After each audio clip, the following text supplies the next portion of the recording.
మతములెన్నియున్న మానవత్వమొక్కటే, జాతులెన్నియున్న నీతి ఒక్కటే, పదములెన్నియున్న పరమార్థమొక్కటే, వాస్తవము నార్లవారి మాట.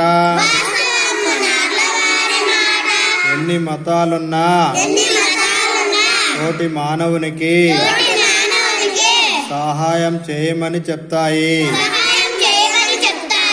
జాతులెన్ని ఉన్నా నీతిగా బతకమనే చెప్తాయి.